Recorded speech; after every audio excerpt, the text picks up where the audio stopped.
Good evening and welcome to Rock, Paper, Hand Grenades. I'm your host, Joshua Solomon, and with me as always is the Honorable J.P. Marzullo. Hi. This is not, I couldn't think of anything. It's a hard day. Yeah, it's very hard. We lost one of the shining star conservative activists of our time. Absolutely. Today. Yeah. Charlie Kirk has passed from his injuries sustained today by a cowardly assassin, and I say cowardly just because that's not the way to deal with political discourse in the United States. And if you were going to deal with Charlie Kirk in any manner whatsoever, you debate him. The tent he was sitting under literally had the words "prove me wrong" on it. His entire modus operandi was to sit down and have a discussion with you. And, it was a challenge. Prove me wrong was his challenge. And when it came to the point where you couldn't prove Charlie wrong and you can't deal with the fact that he has a mind like a steel lockbox, and he's a Christian. He's a very smart individual and a very good debater, and you can't beat him in the realm of ideas. You resort to what cowards and stupid people do. They resort to violence, and that's what happened today. And it's a very hard thing to deal with. I don't know. I don't have. It's a tough one to move on from because it's very important to get it out, to talk about it. We still don't know all the details, and they've already changed their mind a couple of times as to what really happened. So, let's hope they get them soon. Yeah, we're not going to pretend to give you any facts on this show because that's not what this show is about. We're not investigative journalists. But at one point we heard there was a suspect in custody. Now there's not a suspect in custody. Right. We don't know what's going on, so we just have to keep paying attention to it. And I hate to say the biggest loss here. The biggest loss here is to Charlie's family. Aside from that, Charlie was a very young conservative, and he was bringing up the young conservative base. He was firing up exactly young people. Yep. And that's something that we haven't had in a long time, and it's something that we really need. And maybe that's one of the reasons the assassin did what he did. Maybe they were afraid of how well he was doing with the young conservative base. I don't know. I'm not going to speculate anymore. But that, obviously has become the topic of the evening. We have a guest, Chris Bright.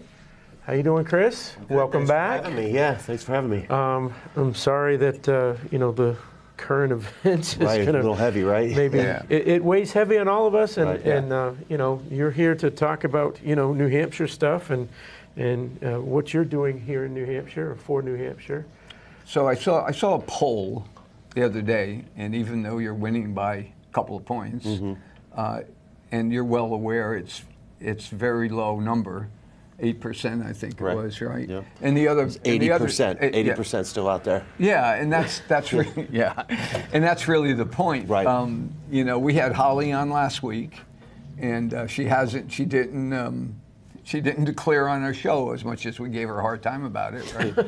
But she wasn't going to put up with us. She didn't take the bait. No, Yeah. she didn't take the bait. We tried several times. But, I think she made some comments that I think are true. It's that, you're going to have to go out and work even harder this time because you're only known by a certain amount of people. Now, her being the vice chair of the party helped her some, but not significantly if you look at the numbers, right? You would have thought that because was the vice chair of the Republican State Party, that she would have, made some headway there and got some numbers up. But you know what? We're almost exactly a year away. So there's a lot of time, but it'll fly by, Chris, as you know. It flies by and it drags on when you're actually in it, living it day to day. It's Yeah. yeah, it's like, oh my God, it's still another year to go. Last cycle, I hadn't even launched yet. Right, I remember At that. this time, I launched in October. It was October 20th, actually. So I'm still like 5 or 6 weeks away from when I would have launched. And this Yeah. time we launched in June. It's early to be kind of having all of these races really this far along with so many people in. But, you know, like we were down in D.C. mid-June, and the NRCC and both the White House are considering CD1 as one of the top 5 races in the country. Yeah. And, you know, you guys have heard about the redistricting going on in Yep. California, and then, of course, the, you know, Texas comes back, and we're losing some seats for people retiring. So Yeah. with this open seat dynamic, it's really, you know, kind of thrust CD1 onto the national stage where it's going to Yeah. have national implications. And so as you're going through like the finance reports for some of the, you know, the leading Democrats, mostly Maura Sullivan and Stephanie Shaheen, you're seeing outside money coming into the state already. Yeah. And that's one of the things that we as Republicans are starting to struggle a little bit with is those federal donors that show up to these federal races that we really depend on to fund these expensive campaigns. They're starting to believe that we can't win here in New Hampshire because it's been blue for 8 years now. And there's like, you know, there's all these implications to that. It makes fundraising a lot harder. So for that reason, if you know that the Democrats are really lining up, they see this as a seat that's potentially in jeopardy, but they consider it a safe seat for themselves. National implication, there's a ton of money that they're already putting in. So to sit back and say, well, this is early, it was like, it doesn't matter. Like the clock is ticking. These guys have started to raise money, and we had to get out there. So I got in the race first, and then, of course, Melissa Bailey got in, Brian Cole's getting in, Holly's getting in. We're going to have a very Large crowded primary field. Yeah. You know, competition is good, but a lot of competition dilutes our effectiveness in the general. So we'll see how this whole dynamic plays out. Yeah, I think you're right about the money because unfortunately it always comes down to the money, right? We've talked about that several times. And if the National Republican Committee believes that this is one they need to win, we'll have the money. But the question now is which candidate is going to be able to convince them that we can win this seat. Yeah. I think we can win this seat. In CD2, we only have one person running, which is both good and bad. You know, are they not running because they don't think they can win, that they can compete, you know, against Goodlander rather? I don't know. I don't know what that answer is. And I couldn't make it last time when Lily was on. She's been on several times. Again, we are early, right? So I'm not sure that we won't see someone else get in. I think it's just early on, and but you're absolutely right. There won't be as many people running in CD2. Yeah. Right now, you know, we just got Lily, but I think, if I recall correctly, she had a couple of other folks in mind that were going to jump in there. So yeah, I would think they would. I mean. You know, I'd like to see us. But yeah, the question is, who can beat Goodlander? Right. And that's the real issue. And I think she's beatable. I think she's very beatable. But she does already have the money. She's got the money advantage right now. So. Absolutely. I think it's going to be about messaging, right? I mean, that's what's going to separate the candidates. How are they messaging this? And you can't just simply say, I supported Trump. You know, you can get some of that crowd, but if you have 5 people in the race that they all say that, then you better have another way to do this and play up your background, especially in your background. And with an open seat, I think it's a little better. I think we have a better chance. Yeah, you got to play up the background, and you know, you can say you supported Trump. I mean, it doesn't. It just can't be the only thing, right? You have to talk about what New Hampshire wants to talk about. And what New Hampshire wants back out of Congress, because, you know, ultimately, when we send somebody to Washington, D.C., we want them to represent New Hampshire interests, in addition to national interests, right? Yep. So you do have to talk to New Hampshire voters about what New Hampshire wants out of the feds, right? If that means bringing back federal tax dollars for programs for things that are needed here, or preventing our dollars from going to the feds for programs that aren't needed anywhere. What are you hearing out there? What is the main issue you hear? Well, first of all, I'm listening to Josh speak, and I'm like, this shouldn't be a novel concept that the job of a representative is to represent what the people who elected you want. Yeah, but it is. And yet here we are. It is. Exactly. The reason it's a topic is because we have senators like Shaheen who go down to Pappas, Washington right. and don't, and you've got Pappas who go down to Washington and we Hassan. don't hear a word from them until it's election time, Right, And right. they're out there just parroting and stepping in line with the rest of the Democrat Party behind the transgender issues and all of the other garbage that has nothing to do with what we want to get done here in New Hampshire. 100%. Yeah, no, JP, you asked, like, what am I hearing? Yeah. Our messaging is resonating. So there's so many different issues. We feel this sense of security around, like, okay, the border's been closed, but it's been closed by executive order. So you have to codify a lot of the progress that we've made in shutting this down into actual law, so the next Democratic president doesn't get rid come of it. in. You and have to make sure that and the next shut it president down. can't. Yeah. Right, just wishy-washy. We've kind of have four overarching platforms that really seem to be kind of, like I said, resonating. The first is a strong economy, strong country. There's things that we could be doing. We've got an affordable housing issue. There's a lot that we can actually do from a policy perspective to make some impacts there.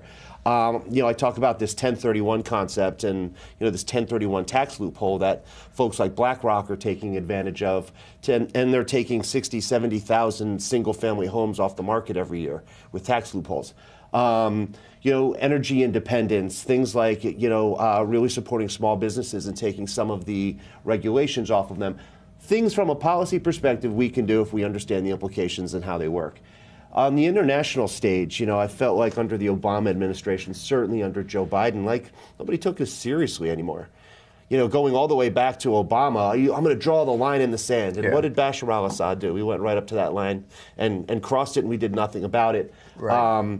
He was dropping a bunch of bombs, we're sending money to Iran. Nothing was really working. There was no decisive kind of American action, like what the president did in Iran, right? Sized up the situation. Everyone said, oh, he's going to cause World War III. No, he's not. If you look at the people that would have come to Iran's defense at that time, they were all hamstrung. Russia, Ukraine, North Korea, Hamas, Houthis, Hezbollah, all these people, it was the right time to do this type of stuff. So we talk about the United States standing for something again, protecting our children. We were talking about this a little bit before we went on air, these policies that are being pushed by the far left, which I think really plays well to, us conservatives, because the independents, which are the plurality in this state, they make up around 40%. Yep. I mean, these are issues that 73% of that polling are they're in that camp with us. And yet that's still the narrative, and that's the main policy platforms that are being pushed from the left. So men and women's sports, you can look at it and instantly say, this doesn't look right. What are we doing here? Oh, we're making some headway here. Yes, the tide is turning. A liberal podcaster or journalist, someone. It was a I can't remember his name. He has a TV show, but he came out on Monday and he was being interviewed, and he says, "I really regret supporting that. Men do not belong in women's sports." And he said, "I was in fear of going against the narrative of my party." Right? That was Fetterman. They're starting to no, it wasn't Fetterman. Oh. Fetterman's, but it was someone else. It wasn't a politician. Oh, It was a okay. journalist, and he came out and said, "Yeah, this one we're wrong on, and we've been wrong.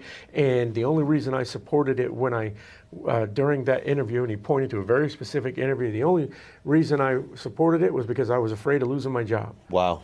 Yeah, Right? that's So we're turning the tide there because folks are starting to realize that this men and women's sports garbage is garbage. Yeah. Right? And that's one of it. I mean, if you're an adult and you want to pretend all you want, Right. Right. As an adult, but don't affect our children and stay out of women's spaces. Yeah. Right. Right? There's two simple rules that I have.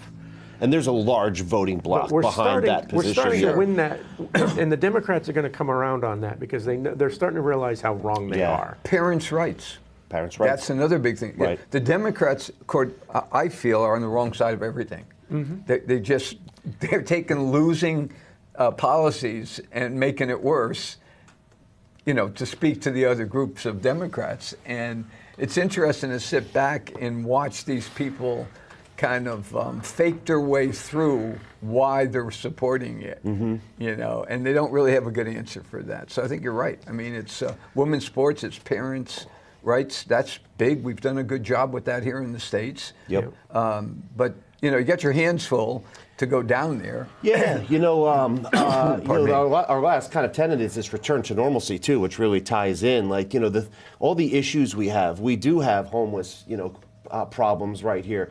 We've got, fentanyl problems. I'm going to talk about China here in a second, but we've got all these real issues.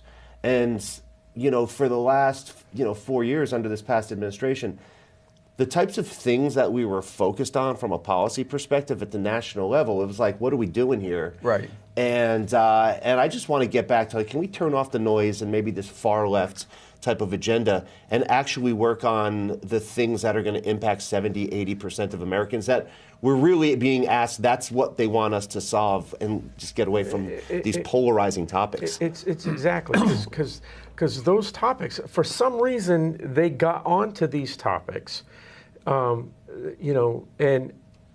they are on the wrong side of it. They're starting to realize they're on the wrong side of it, and they can't fight against common sense for that long, right? There are gray areas when it comes to how do you deal with homelessness, real homelessness, and there are gray areas when it comes to how do you deal with drug addiction, right? There's no gray areas when how you deal with drug dealers, right? We learned that by the Venezuelan boat people. But those real topics that belong to everybody, and that you can have a debate, and you got problems to solve here. That's right. This other one, this men and women's spaces is not a problem. It's manufactured. I was just going to say that. We've had thousands of years of human history where we've separated men and women in safe spaces. Right? This is a done deal, and they wanted to bring this up and make this their platform. Right? They can't fight common sense for too long, and I think they're figuring that out. And so those common sense issues, the noise is going to go away in the next cycle or two. I hope so. Yeah. Yeah, and we get back down to the real subjects. The real subjects, right? And the tariffs a couple months ago was a big thing, and Trump's going to kill the economy. What are we doing to our allies? One of the things, and this ties in well with Charlie Kirk, because, when I was over in Bosnia and Kosovo and we were trying to step in and stop the fighting between the Serbians and the Albanians, we didn't focus on the old guys like us. We focused on the young kids. Sure. That's how you change the hearts and minds. We built schools. We did medical, what they call MedCaps, medical civilian assistance program, and dent caps, and we engaged with that group. I feel that out here in New Hampshire, where maybe that millennial group, that was kind of like the start of the DEI. I'm not saying you write them off, but that Gen Z that Charlie Kirk was really, kind of making inroads with, we feel that too, because that's the generation that's grown up with DEI basically since kindergarten, and You're right. and now, case in point, my son is in this generation. He'll be 21. He's in the Navy. He's got the first month over in Korea. I've got another son who's started working this summer at Home Depot. Both of them come home and like, Dad, I worked like 28 hours at $20 an hour. It's not adding up. Right. And it's like, yeah, that's because who you vote for matters. Yeah, exactly. And they're starting to see that, like, some of this bill of goods that they've been sold when you get out into the real world and it's dog eat dog and it's competition and it's free markets, you're going to get eaten alive. And I think that generation is starting to see that, maybe the peek behind the kimono now on that liberal woke agenda that they've been sold for the first 18, 20 years of their life. Yeah. They're seeing it might not be as realistic as they hoped. And we're seeing that just from the numbers. Like, we've started a youth coalition with my campaign. Great. And so Good idea. we have state rep, the youngest state rep in the country, right here in New Hampshire. He's chairing it along with Who is that? James Tebow. Oh, Yeah. Youngest state rep in the country. that's incredible. Yeah. And he's on our side. He's on our side, yeah. And then we've got Which is this other great. kid, real great kid, Anthony Henry. He's got Yep. a show down in Derry. The kid's only a senior in high school. He's on his 7th season of political podcasts. Get out. Yeah, and I mean, he's had some my pretty God. big names. We should on. get him on here. Yeah, I'm telling you, we were on his show last week. He's a great kid, super knowledgeable, engaged, but like, this is what you love to see. So let's get this younger generation engaged. The other thing is I'm they've really been lied to. glad to hear about this younger generation. He's 7th season on his podcast. All right, this is the next Charlie Kirk, right? I right. mean, I don't mean to. But have it's that sound, model. It's but what Charlie Kirk That's was what on Charlie to. Kirk was going after. Right. He's Yeah. going after the younger generation and making those inroads. And now we've got one here in New Hampshire, and we were talking before the show. What are we going to do? Charlie's gone. We don't know who's going to step up and take that role. don't, right. Right? And that's one of my biggest fears, is that we're starting to make inroads with that younger generation, and that might possibly be one of the motives here, was that we were starting to get traction with the younger generation, and now they've cut the head of the snake off, or what they consider a snake. Do we have younger fellows who are going to step up and be the new Charlie Kirks? And Well, you don't want somebody to be I mean, Charlie Kirk was original. we're not going to replace him, Exactly. but we need He that was generation, groundbreaking. what he was working for, to continue. We don't need it. We can't let it die. That's exactly right. Well, yeah, I saw some numbers the other day about socialism, that certain age group would rather have socialism, 66% said, than capitalism. Now, why? Why does that happen? I have my own theory about that. It's that if you start giving people free things at a young age, they expect it. Right.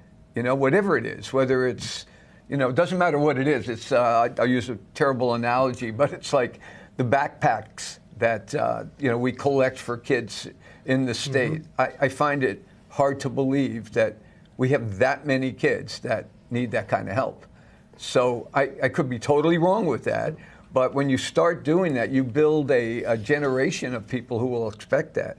That's what bothers me the most, is that too many people now are looking at socialism. You get crazy Bernie and AOC with their arms around the guy that's running for governor of New York. God forbid he ever wins. Well, he's leading right now too by by a lot. Bernie said yesterday, he says, "I don't understand the Democrats who are jumping ship. This is our guy. Yeah. This is our guy."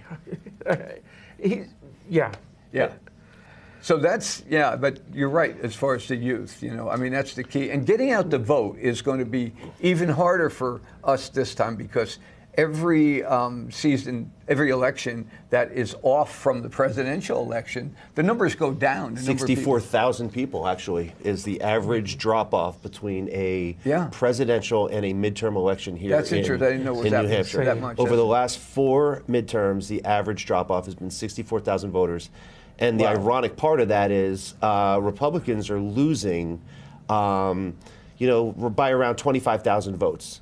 So if we just mobilizing half of our base to show up swings an election. Right. Yeah, absolutely. Right. So that's got to be on your mind too. How do we do we do that? We've talked about this for years, and we've never really gotten a conclusion for it. Some guy kind of got under my skin a little bit, because he was like, elections are all about money, and you guys are just all about money. I'm thinking, first of all, this cost me a fortune to run for time lost, but it is all about money. And you know why elections are all about money? because nobody pays attention. If everybody paid attention and did their Wouldn't matter. research, we could all have MySpace pages. Right. And you can get onto every candidate's individual page, what they stood for, and you could Right. but nobody does that work. Right. So you That's have a to very good point. so you have to go up on WMUR and you have to invest in flyers to basically put your message out in front of 70,000 people in the state who are basically forcing you to come to them with the message instead of just proactively going out and investing in. Well, that should Nobody have been even the knows who answer- the state reps are. That should have right? been the answer to that fella. That's right. I thought about it afterwards. I'm standing here in front of you, and it cost me money to get here. Right. Right? I had to get in the car. I had to plus your schedule an business. event. It cost me I mean- money Oh. to get my word in front of you because you're not paying attention otherwise.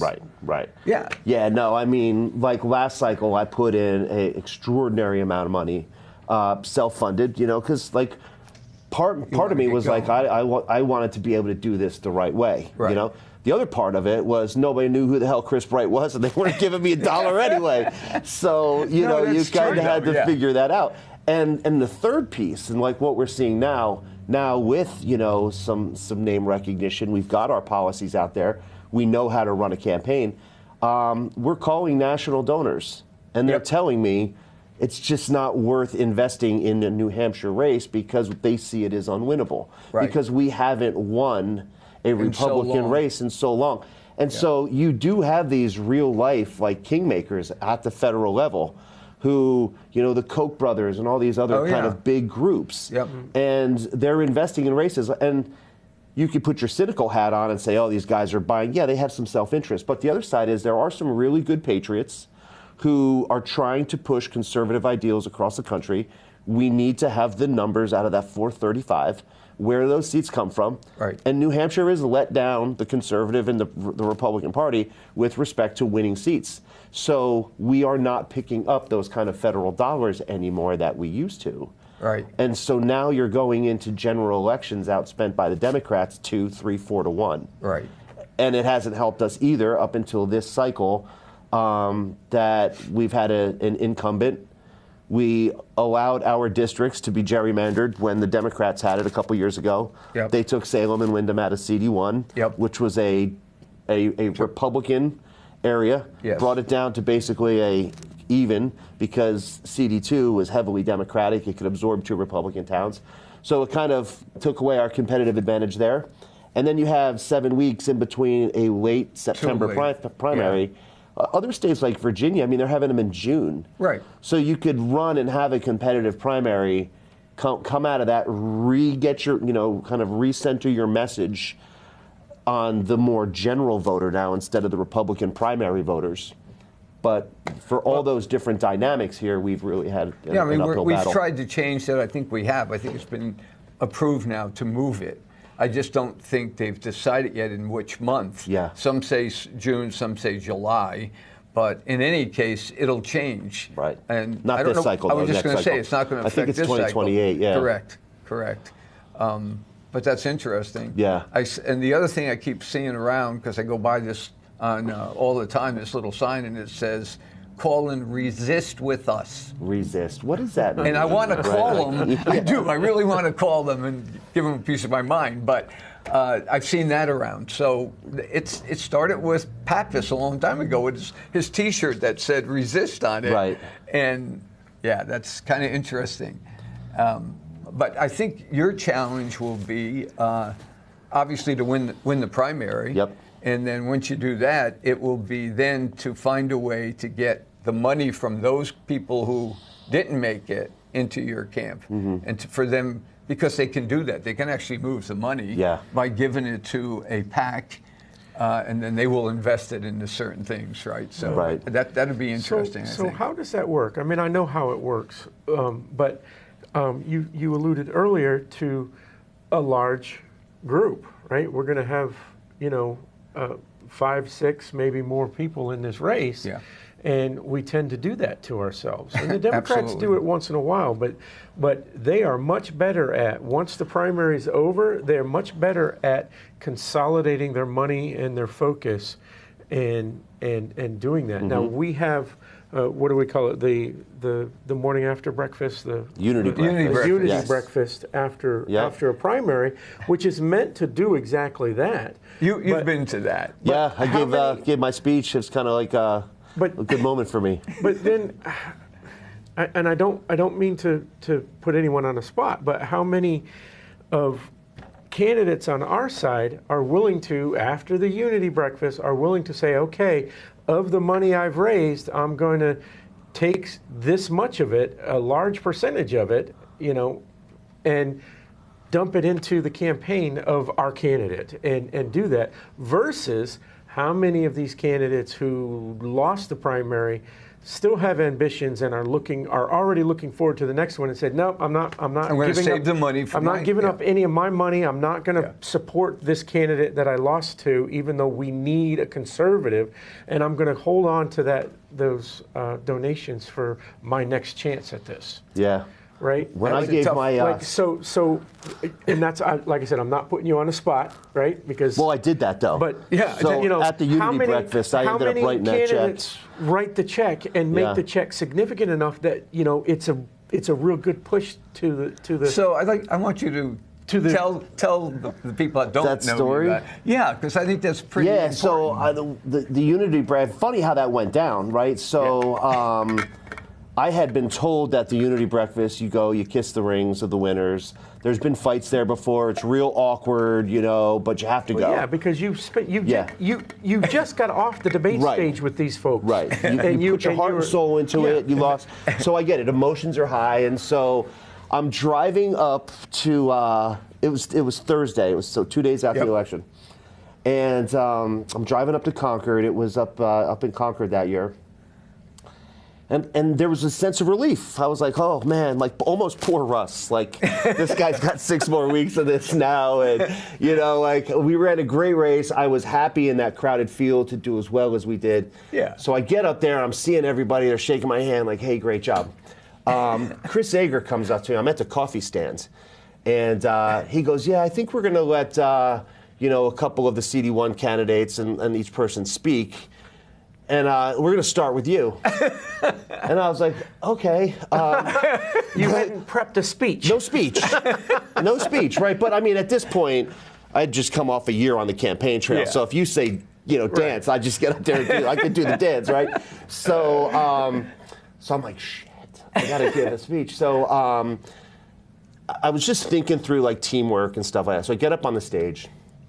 I wasn't even really dressed appropriately. I mean, like, this like jeans and this and that. And Everyone Bill wasn't- Belichick. Yeah, right. I was sleeves like, cut off. So I look out at everybody. By far the biggest group I've ever spoken to. It's all the Republicans in the state, right? All there. And I'm kicking off this thing, and I got up and I started talking about, how we have to come together as a team. And I remembered when I was at West Point, Coach K came and spoke to us from Oh, Coach wow. from Duke. Yeah.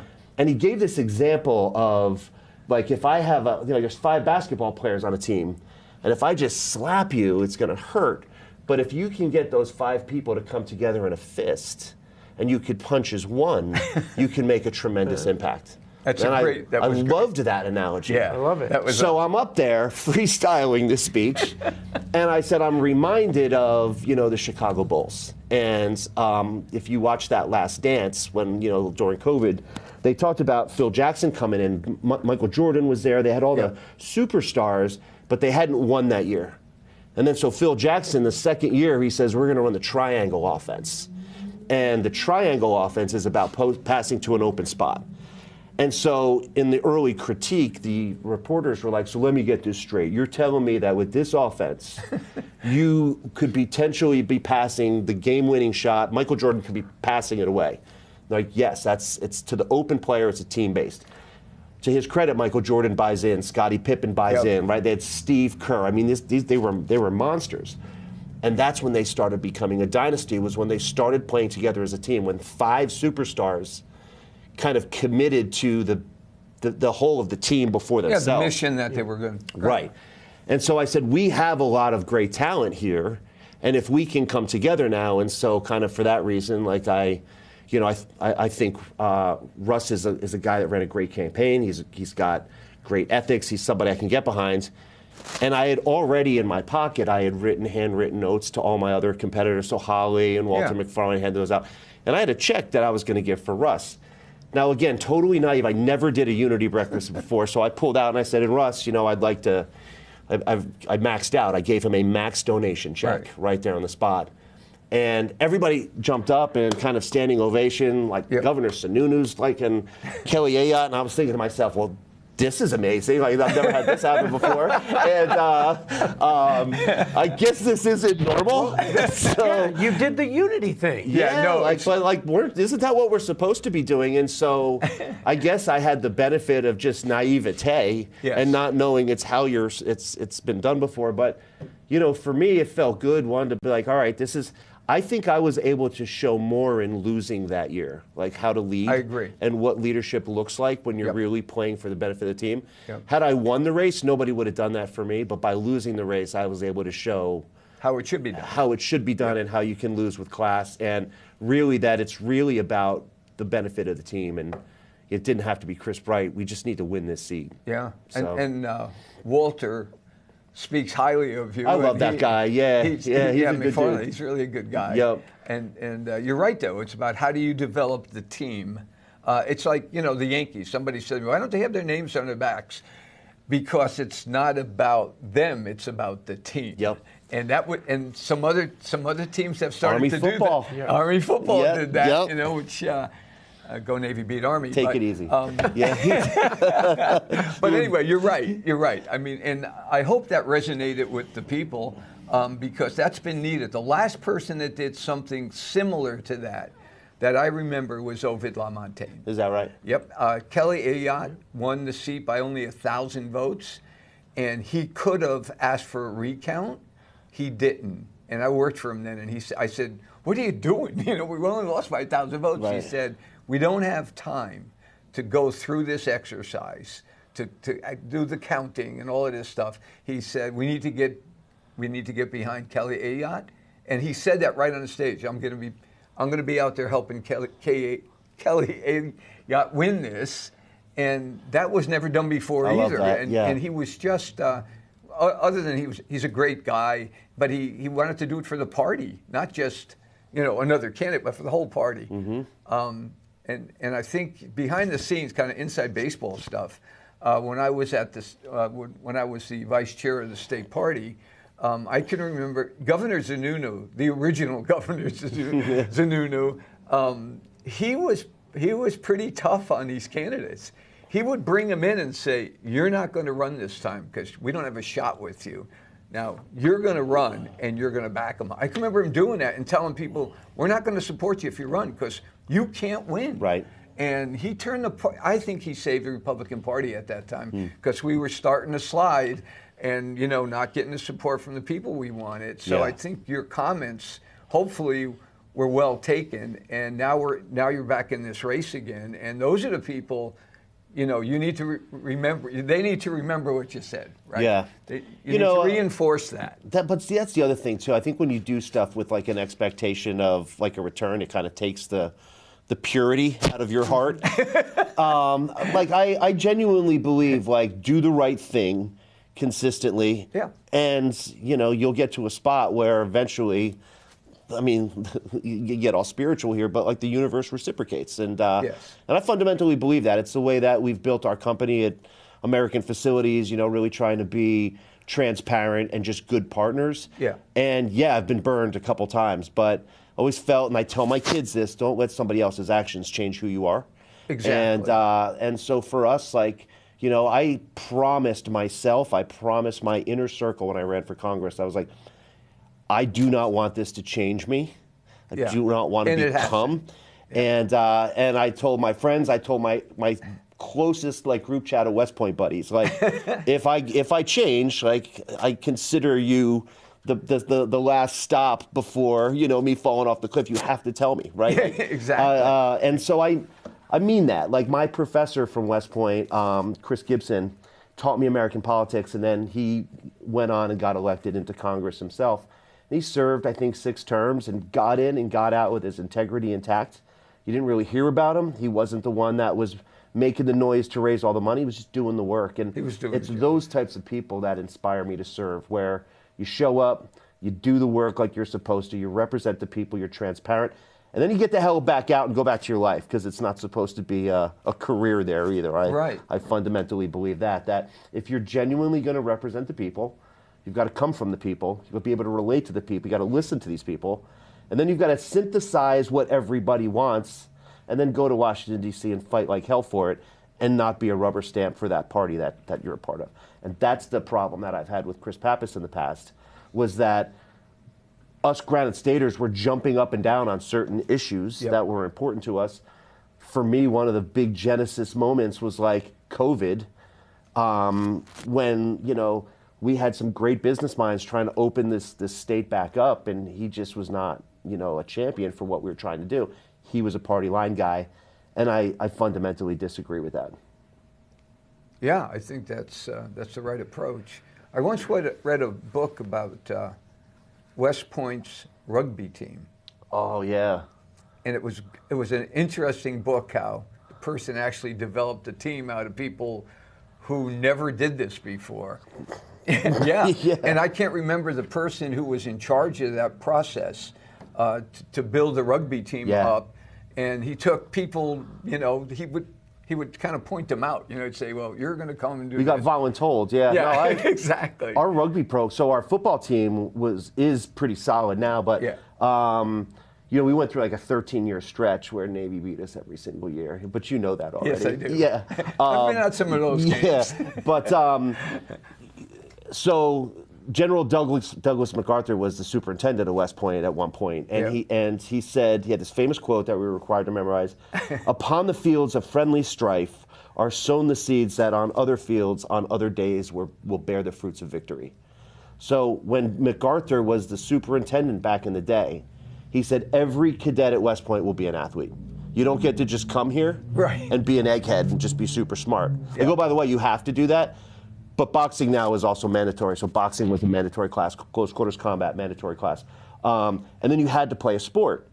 And our intramurals league was highly competitive. There were 36 cadet companies. Each company fielded a full pads football team. Wow. I never played football past Pop Warner, like I think like maybe 5th grade. And they're like, Bright, you're going to play the football team as a freshman or a plebe.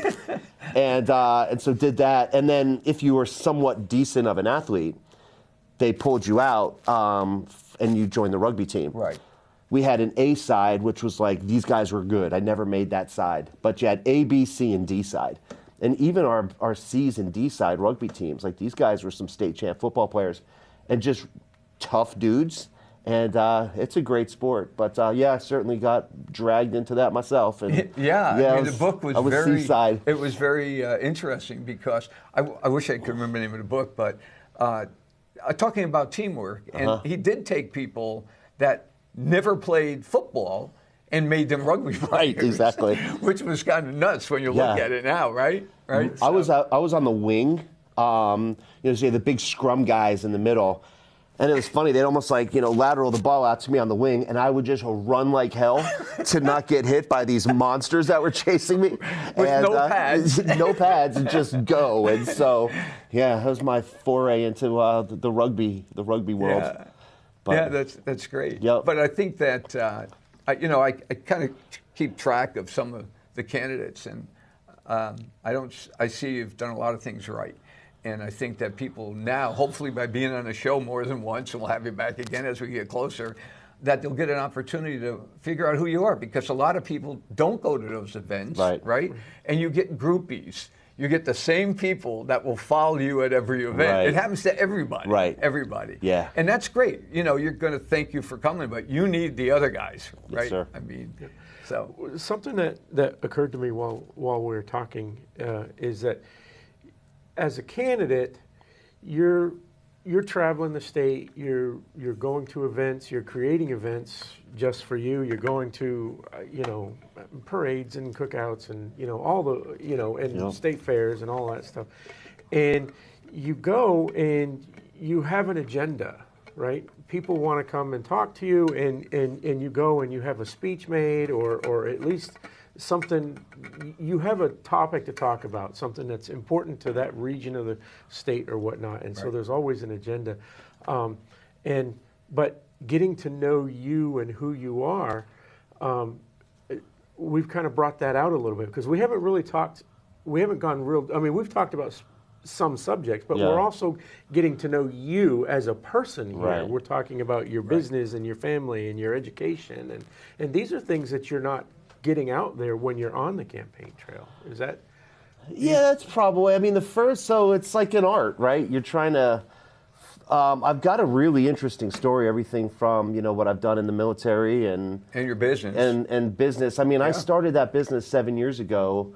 I lost everything. I mean, we had a gym that had a police shooting, and went bankrupt over it. And just 8 years ago, lost my house, lost my car. House was in foreclosure. I mean, I'll tell everybody here. I mean, I was at such a low point. I had my West Point class pistol in my mouth, ready to call it quits, and kind of fought day to day and rebuilt everything. And first job back, first kind of side job, I was working in the VA up in Manchester for $7 an hour, 2 master's degrees, West Point degree. And there I was in Manchester, VA, taking used colonoscopy scopes from the procedure room down to the basement for $6.25 an hour to be sterilized. Absolutely humbling, right? And got my way through this. Went through an entire winter with no heat or electricity as a single father, 4 kids.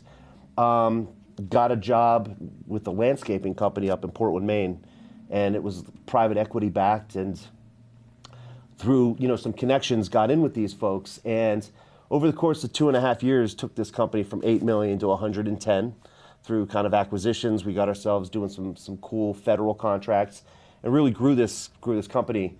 And they were doing some unscrupulous things. They were in fast, aggressive growth mode, and they were playing some games with the balance sheet, double counting some revenue that was intentional, and kind of called out on it and ended up getting fired. Ironically, was told that when I came back, I wasn't going to have a job. I was out there receiving CEO of the Year award by the Snow and Ice Management Association, our accreditation industry, for this company because we had made such major strides, and lost my job because I wouldn't sign off on fraudulent, financials to go into an acquisition out in Pennsylvania. So that company was up in Portsmouth. I had to Uber home from Portsmouth because I had a company car. And on that two-hour drive home with my taxi driver, this guy named John Sisti that we became friends with, he was like my therapist for 2 hours. And I was so pissed, and I was like, I will never let somebody have that kind of control over my life again because, I lost everything. This was kind of the build back. That got pulled out from underneath me, and so I started American Facilities. And first job was in Waterville, Maine, put in 110 ceiling tiles through the night, made about $400 or $500, and reinvested back into the company, bought some more tools, bought some more supplies, and over the course of the next couple of years, just bootstrapped this company. I was hell-bent on not taking any private equity money after what I just went through. I was dead set against working with those people. Didn't want to take on any debt because the gym, when I redid that, and then we had that shooting, I couldn't pay my debt obligation. So all these failures that kind of ingrained these lessons into my head really shaped me. And so started AmFac, and just 3 weeks ago, we got named as the 386th fastest growing private company in the country. Wow, congratulations. And we have a awesome. $250 million valuation. Wow. And so built that company in 7 years from the ground up, no debt, no equity. And we did it by just, we kind of joke and say one crappy job at a time, because nobody, all these crappy jobs out there that, no other company wanted to touch, right. Wasn't big enough, it was nasty. All right, we'll do it. We went in there, we did a hell of a job. And every one of our biggest customers, I was just talking with the president of my company 2 days ago, and she was telling me that it's funny, our top 3 biggest customers all came from $100 to $200 jobs, where they had us come in and do one small thing because nobody else wanted to do it. We said we'd do it, and we worked our way up. And so now these are $10 million clients, you know. Wow, that's great. So yeah, it's been a great rise, but also it's made me relatable.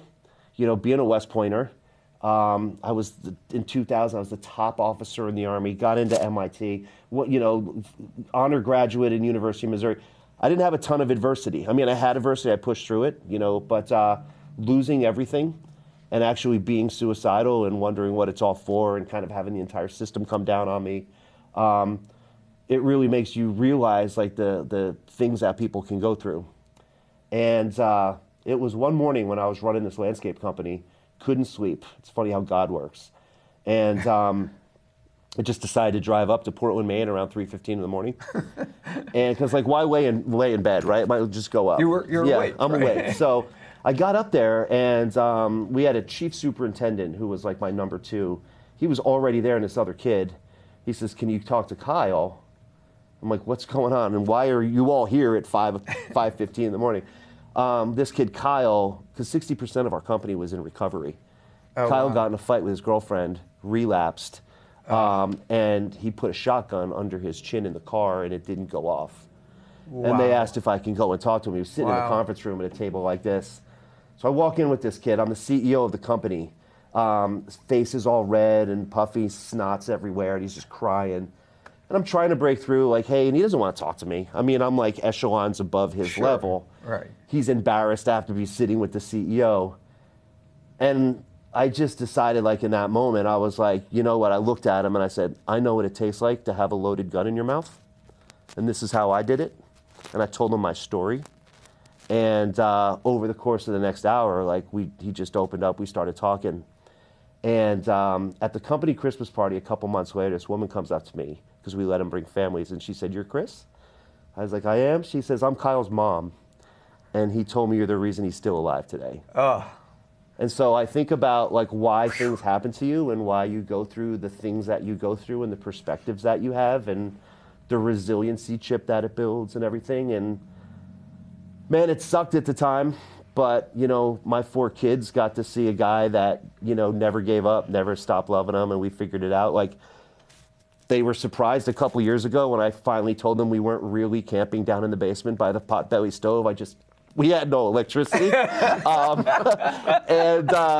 made it a camping Yeah, that's what event, right? we did. We lived down in that basement. You come home from school, we come down, there's a lot of light down there, and we had fire and candles going an entire winter. And I'm so proud of that, you know, to be able to kind of build that and do it all on my own. It's given me a level of confidence. Like, people can tell me like all this nasty stuff. And yeah, there's probably other ways to be successful, other ways to get things done, but I know one path that works because that's what I followed. And so it gives me a level of confidence that the things that we're looking to solve, these hard problems that are out there, you can do it, right? You fail 99 times. You just need that one time, though, and to keep pushing through and to build teams and recognize your vulnerabilities and not be afraid to fail, not be afraid to ask for help.